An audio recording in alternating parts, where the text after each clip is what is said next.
The real horror of the flood is that it is not just a parasite.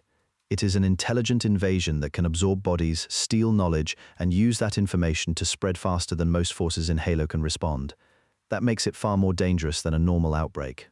Once it appears, it is not relying on brute force alone. It is turning everything it consumes into a weapon. That changes Halo's history at the deepest level. The flood does not just destroy armies. It can break strategy, shift the course of wars, and reduce advanced civilizations to tools for its own expansion. The farther it spreads, the less the conflict looks like war, and the more it looks like collapse. What makes it worse is how old and far-reaching it is. The flood is tied to some of the biggest events in Halo's past, including the Forerunner conflict and humanity's place in that larger history. So the real question is not just where the flood came from, it is how something like this ever became part of the galaxy. The first mistake people make about the flood is treating it like a disease with a face that is too narrow for what it actually does. The flood can start as an infection, but it does not remain one for long. It turns flesh into infrastructure, memory into leverage, and living beings into parts of a larger system that keeps functioning long after the original host is gone. That is why the zombie comparison only goes so far. A mindless horde can overwhelm a settlement through numbers. The flood can do that, but it can also adjust to resistance in real time. It does not spread randomly. It uses what it takes. If it absorbs a soldier, it can draw on that soldier's habits and instincts.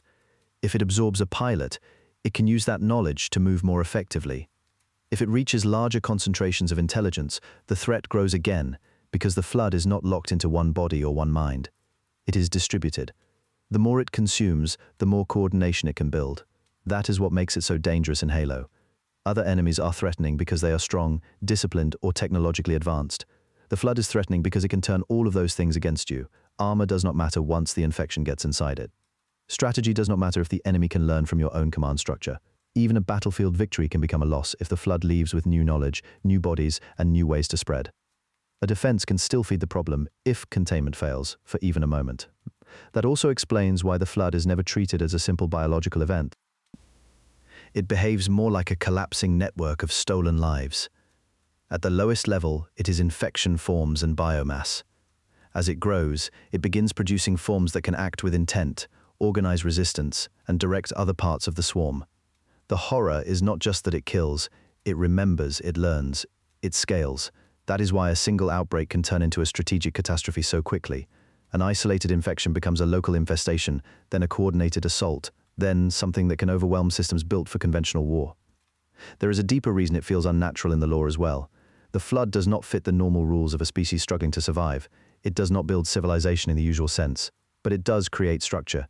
It does not simply consume matter, but repurposes it. It does not just attack populations, but reduces them into raw material. That makes it difficult to classify and even harder to fight, because every attempt to understand it can arrive too late if the contact has already spread. By the time a force realizes what it is facing, the enemy may already be operating with stolen information, stolen bodies, and a far wider reach than the first signs suggested. That is why quarantine matters so much around it. The flood is dangerous not only because it can win battles, but because a failed response can multiply the danger after the fighting is over. A single compromised ship, a single infected survivor, or even a small patch of contaminated terrain can become the seed of a much larger crisis. Once that happens, standard military thinking breaks down. You are no longer just fighting an enemy force. You are trying to stop an expanding system that turns every success into potential fuel. Once that is clear, the next question becomes unavoidable. Something this intelligent, this adaptive, and this old did not begin as a normal outbreak. The flood's origin is what makes it stranger than a simple parasite. Most infections spread, adapt, and eventually get contained or burn out. The flood does not fit that pattern because its history reaches back far beyond humanity, the Covenant, or the Forerunners' empire. Its roots are tied to the precursors, an ancient civilization so old and powerful that Forerunner records treat it almost like a foundation of the galaxy's inherited order. That matters because the flood is not presented as a species that naturally went bad. The deeper lore points to something far darker. It is linked to what remained after the precursors were destroyed, and in some accounts the flood emerged from a corruption of that surviving substance. That means this was not a clean extinction, it was a collapse into something degraded and hostile. That is part of why the flood feels wrong in Halo. It is not just an evolved infection, it is the ruined remnant of something that once stood above ordinary life and death. The precursors sit outside the scale of normal species. They are often described as ancient, almost godlike beings, and the Forerunners inherited a galaxy already shaped by their existence. The Forerunners built their own empire in the shadow of that older legacy, but they were never the first great power in the galaxy. When the relationship between the two turned into war, the result was not just one civilization defeating another. It was the violent end of an older order. The Flood rises out of that aftermath. In some versions of the lore, the precursors were attacked, reduced, and left in a ruined state that later became tied to the Flood's emergence. That connection is what makes the enemy so disturbing. The galaxy is not fighting a brand new pest, but the decayed echo of something once unimaginably advanced.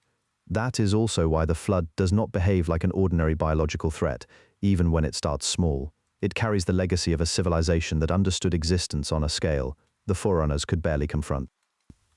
That legacy shows up in the way the Flood adapts. It does not simply use stolen bodies. It absorbs memory, structure, and enough strategic capacity to turn each victory into a stronger position. A single infection can become a combat form, then a larger outbreak, and then something that begins to think in terms of fleets, worlds, and populations. The more it spreads, the less it resembles an outbreak, and the more it resembles a broken intelligence rebuilding itself through other lives. That is why normal containment keeps failing in the lore. Fire, quarantine, and brute force can slow it down, but they do not solve the deeper problem if the thing itself is not merely animal. For the Forerunners, that made the Flood more than a military threat. They were not facing a new species they could study and counter in the usual way. They were facing an enemy with ancient roots, extreme adaptability, and a link to a past they did not control. That is part of why every attempt to classify the Flood ended in failure. It was too old to be simple, too organized to dismiss, and too bound to the galaxy's hidden history to treat as an ordinary biological disaster. The early stages could look familiar, but the longer it remained unchecked, the clearer it became that the Flood was drawing on something larger than infection alone. So its origin is not just background detail, it changes the meaning of the threat. This was never only a predator that got out of control, it was the corrupted continuation of a civilization older than the Forerunners, something that came out of ruin instead of evolution. Once that is understood, the Forerunners' panic makes more sense. They were not just fighting a plague. What made the Flood terrifying to the Forerunners was not just the violence of the infection, but the way it broke every assumption they had about war. Their empire was built on scale, organization, and overwhelming technology. They were used to enemies with supply lines, command structures, and clear limits. The Flood erased those limits almost immediately. It did not need to conquer a world in the normal sense, because it could turn the world itself into a weapon. Once it gained a foothold, every body became a possible host, every dead soldier became a future asset, and every battlefield became a source of more intelligence. That is what turns the Flood from a plague into a strategic nightmare. It does not simply feed, it learns. Every mind it absorbs adds something, even if only a fragment, and those fragments build into a broader understanding of how its opponents think and fight. A conventional enemy can lose a battle and still remain the same enemy. The Flood changes with each victory. It can adapt to tactics, anticipate responses, and exploit habits that other species assume are stable. That means every Forerunner success risked becoming part of the Flood's next advantage. The more they studied it, the more they were dealing with something that could study them back. The Forerunners also had to face the fact that the Flood did not stay trapped inside living creatures. It could move through spores, contaminate environments, and spread across terrain in ways that made quarantine almost meaningless once the outbreak reached a certain point. A world was not just infected when its people fell. Its soil, its structures, its infrastructure, and sometimes even its surrounding ecosystem could all become part of the same expanding disaster. The Flood did not need to hold territory the way a normal army did. It could turn territory into a resource. That made containment incredibly difficult, because the enemy was no longer confined to soldiers or ships. It was embedded in the environment. That environmental spread is one of the reasons the Forerunners could not treat the Flood like a conventional invasion. If an enemy army lands on a world, you can break its formations, cut its resupply, and isolate its positions. The Flood did not respect any of that. It could keep building pressure from the inside long after the first fighting ended. A city could be taken apart by infection even if the surface looked controlled.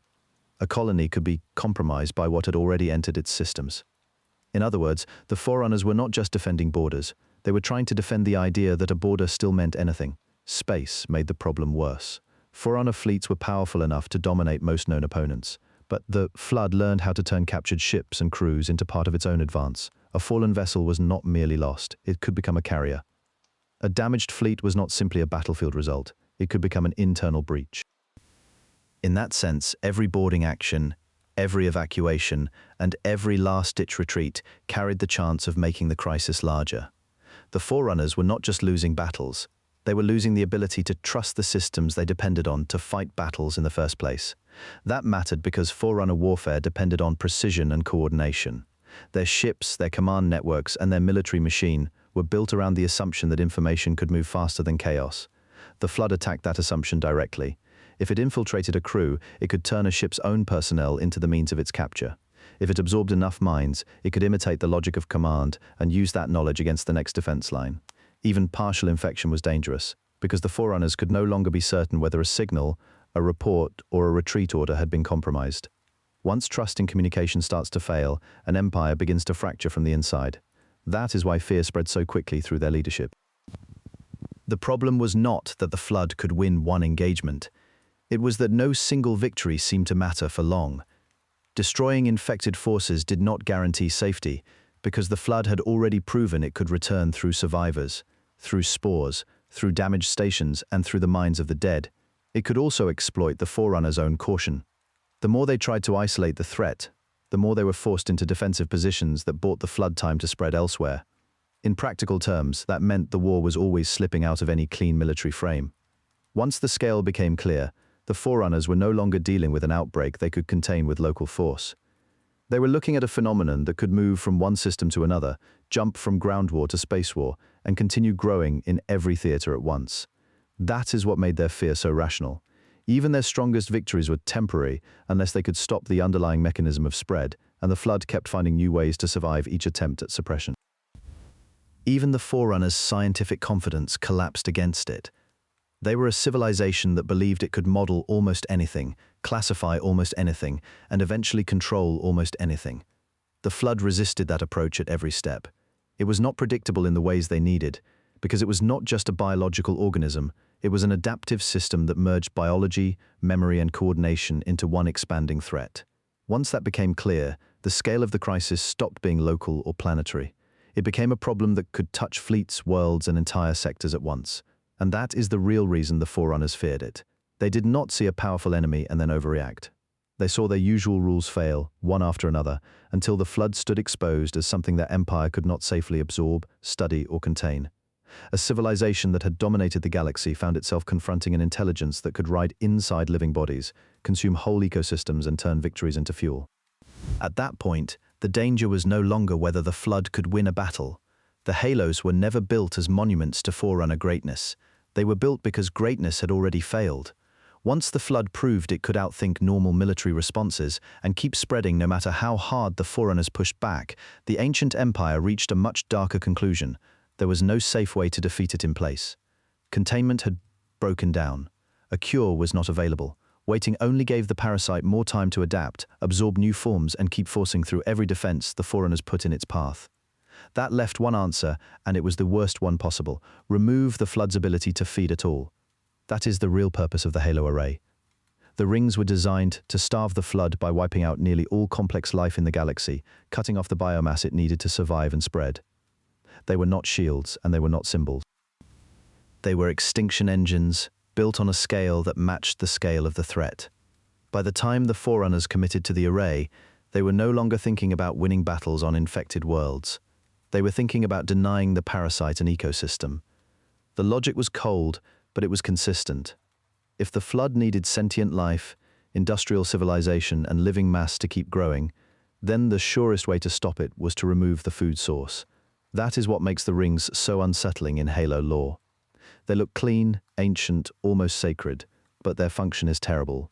They are the final expression of panic from a species that had run out of better options. The Forerunners did not build the Halos because they thought it was elegant. They built them because every other path led to more of the galaxy being consumed. A single world was not enough. A single sector was not enough. The Flood had spread too far, and the answer had to reach farther still. The cost was brutal. The array was not meant to spare the galaxy's inhabitants. It was meant to end the Flood, even if that meant the near-total collapse of everything else. In some accounts, the Forerunners also used other measures alongside the rings, preserving living samples so something could begin again after the firing. That detail matters, because it shows they understood what the plan would leave behind. They knew it would create a dead galaxy, and they tried to prepare for a future after it. But preparation is not mercy, and it is not survival for the billions who would never live through it. The core truth does not change. Activation was not a victory parade. It was a species choosing devastation over extinction, and accepting that stopping the flood would cost almost everything. That is why the rings carry so much weight in the series. They are not just weapons. They are proof that the Forerunners believed the flood had become so dangerous that the galaxy itself had to be sacrificed to stop it. At first, Halo seems mysterious because the structures are enormous and elegant. Once you understand what they were made to do, that mystery turns colder. They are not signs of triumph. They are evidence of desperation. Even their precision is part of the horror. The rings were engineered carefully, not as a last-minute act of madness, but by a civilization that had studied the flood long enough to know its own limits. The Forerunners had theory, data, and military power. What they no longer had was a better solution, and even that solution was never fully reassuring, because the Halos did not erase the flood as a threat. They only broke its reach. The danger was contained, not ended, and that distinction matters. If the flood returned, the nightmare would begin again, only with fewer barriers left to stop it. That is the horror behind the rings. They exist because the Forerunners believed the flood had already pushed them past the point of normal war, past the point of cure, and past the point of mercy. That is what makes the flood so unsettling in the present era of Halo. It was never a problem the galaxy solved. It was a catastrophe the galaxy survived. A lot of stories let a defeated enemy fade into the past once the fighting stops. The flood does not fit that pattern. It was not removed at the source. Its spread was interrupted, its numbers were shattered, and its reach was reduced to a fraction of what it once was. But containment is not the same as destruction. If even a small remnant survives in the wrong place, or if buried material is disturbed, the whole process can start again. That is why every appearance of the flood carries the same dread. It does not need to return at full strength to be catastrophic. It only needs a way back in. That possibility is what keeps the flood relevant long after the ancient wars ended. The species and empires of the modern Halo era are not facing the full-scale outbreak that once drove the Forerunners to the rings. But that almost misses the point. The flood is still feared because everything in Halo depends on systems that can fail. Ships can be boarded, installations can be breached, research can be triggered by curiosity, greed, or bad information. And once the flood is loose, it uses those failures with brutal efficiency. It does not fight like a normal army that needs supply lines and diplomacy. It turns the enemy's own infrastructure into an advantage. That means every alliance in Halo rests on a fragile assumption, that no one makes the mistake that wakes it up. The Covenant, the UNSC, the Forerunner machines, the Sangheli, the humans, and every smaller power in the setting depend on boundaries being respected, samples being contained, and ancient sites staying sealed. The flood punishes all of those assumptions at once. It does not care who held a territory yesterday. If it reaches a population center, it can convert defenders into a new front line. If it reaches a ship, it can turn that ship into a carrier. If it reaches stored data, it can use that too. The threat is not only physical spread, it is the collapse of every advantage civilization thinks it has. That is also why the flood remains such a powerful threat, even when it is absent from the foreground of the story. Its full return would not just mean another war, it would mean the end of any stable balance. The Covenant's fall, the weakening of the old Forerunner order, and the fractures between modern powers all create a setting where a single hidden outbreak could spread faster than any one faction could manage alone. No empire in Halo is built to survive a true flood crisis by itself. Even the forces that inherited Forerunner machines and knowledge would still be forced into panic because the flood attacks the weak points those systems were designed never to face again. There is also a deeper reason the flood stays frightening. It changes what conflict means. Most enemies in Halo can be negotiated with, outmaneuvered, or at least understood in political terms. The flood strips all of that away. Once infection begins, individuals stop mattering as individuals. Bodies become tools, minds become fuel, experience, rank, and loyalty are all reduced to material the parasite can exploit. The thing that makes a civilization strong becomes the thing that feeds the outbreak. That is what gives the flood its unique place in the setting. It is not simply a rival power, it is a system for turning life itself into enemy territory. Even the ancient victory over it carries a warning. The Forerunners did not defeat the flood in a clean or permanent way. They responded with desperate measures because they had reached the edge of collapse. The rings were used because the alternatives had failed. That history matters because it proves the flood was only ever checked by extreme action, not outmatched in any ordinary sense. The modern galaxy lives in the shadow of that decision. Every sealed research vault, Every classified infection site, every warning left by earlier civilizations exists because someone already learned what happens when the flood is underestimated. And that is the final piece of the horror. The flood is not a monster locked safely in the past. It is a sealed problem, and sealed problems have a way of becoming future disasters. The ring network may have interrupted it. The Forerunners may have burned away the world that created the crisis. But the reason the flood still matters is simple. It was never proven impossible. It was only pushed back. That is the real horror of the flood. It is not just an alien enemy, and it is not just a parasite that spreads through flesh. It learns from what it consumes, turning life, memory, and even victory into fuel for itself. The Covenant feared it because it destroyed fleets and faith at once. The Forerunners feared it because even their empire, built on control and containment, could not stop it forever. It is older than the Covenant and deadlier than the Forerunners' empire. Halo's deepest horror is simple. The flood was never truly defeated. It was only held back.